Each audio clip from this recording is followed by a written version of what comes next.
On the way back from Lewis's funeral, my mom told me to start packing. She waited until the day before we left to tell Edie. I'm not sure if she wanted to make it easier or harder.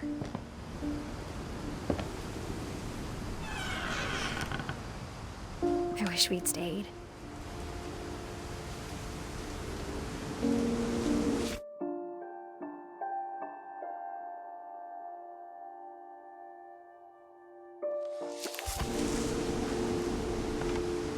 But I understand why we left.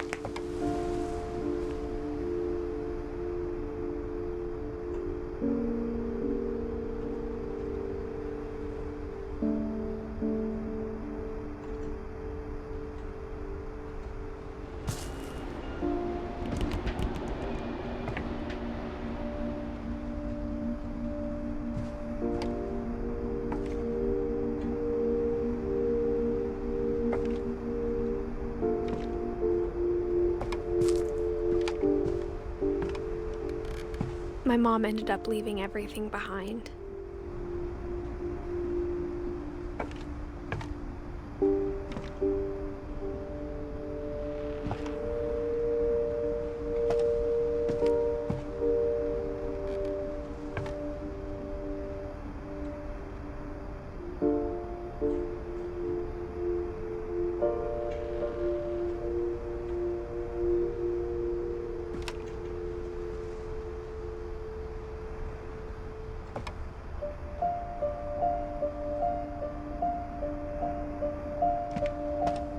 What happened that night had been coming for a long time.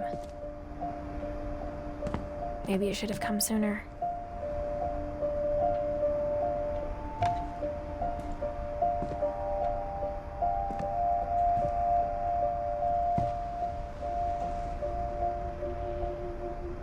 But it had to end one way or another. All that's left now is to tell you about that last night.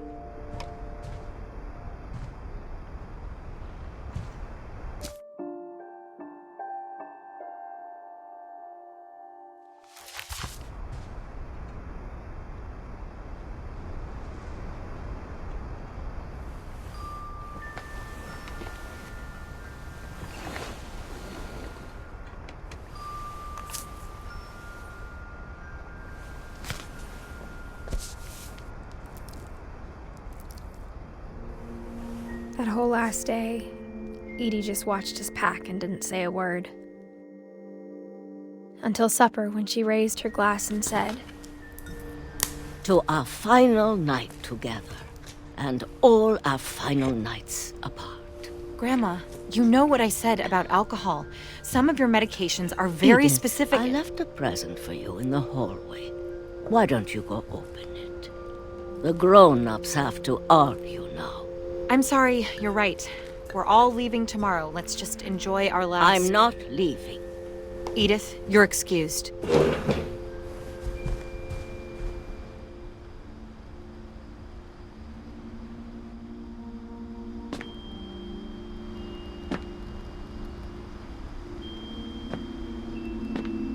the power had been shut off that morning, but Edie always had plenty of candles.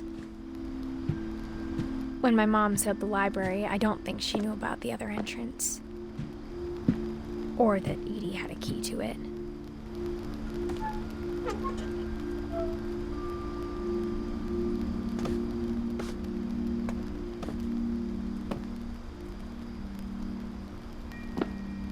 That thing you're afraid of isn't going to end when you leave the house.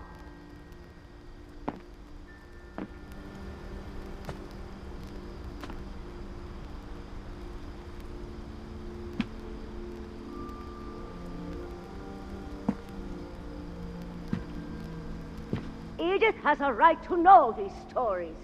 My children are dead because of your stories. I think it's best if Edith and I leave tonight.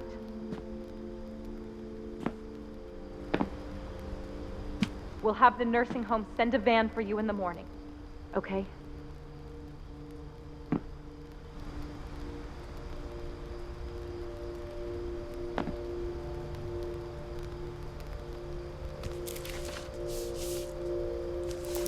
dear Edith, there's so many stories I wish I could tell you, but there's only time for one. This is about what happened on the night you were born. That night, the tide went way, way out. It was the first and last time I ever saw the old house aground. There'd been an earthquake out in the middle of the ocean. They called it the lowest tide in 1,000 years. God, it smelled awful. You know, I've seen that house every day of my life.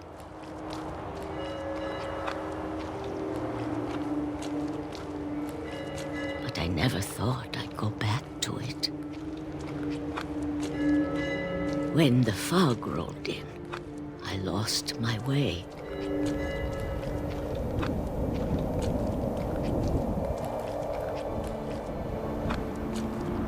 I got turned around.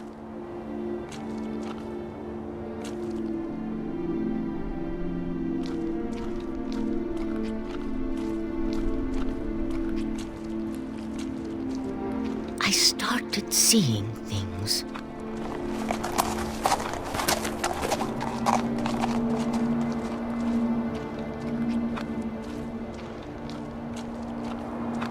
Things I'd forgotten had ever existed.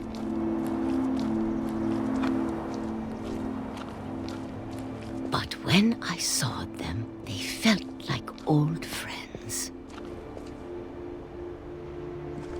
That night, a lot of things came back to me. Or maybe I came back to them.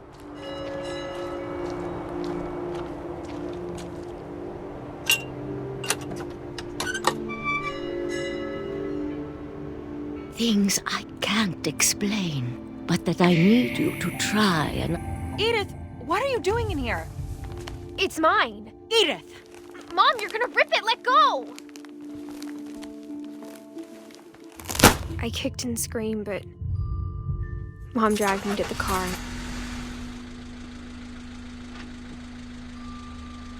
I never saw Great-Grandma Edie again.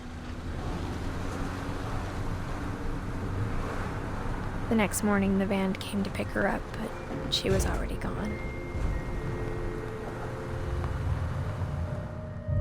After that, we moved around a lot.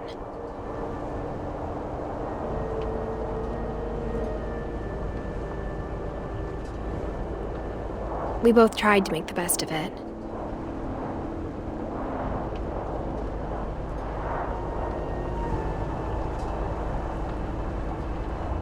A few years went by.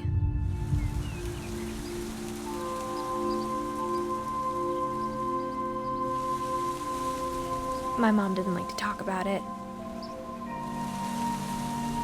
but she started getting sick a lot.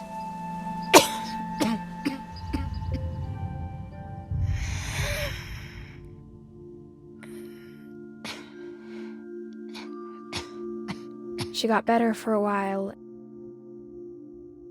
and then she didn't.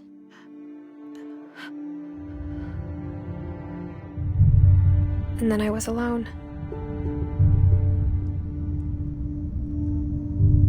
The last Finch left alive.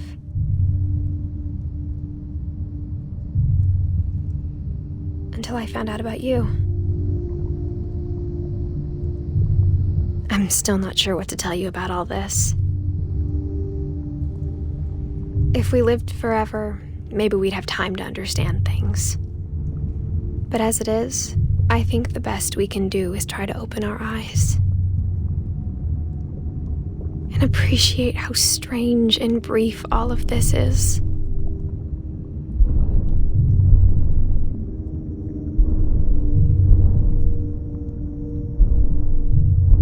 This journal was supposed to be for you.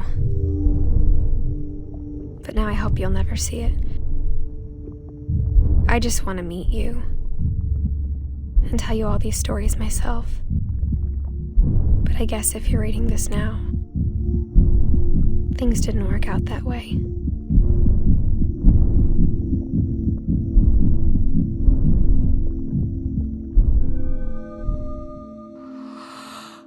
This is where your story begins. I'm sorry I won't be there to see it. It's a lot to ask, but I don't want you to be sad that I'm gone. I want you to be amazed that any of us ever had a chance to be here at all. Good luck.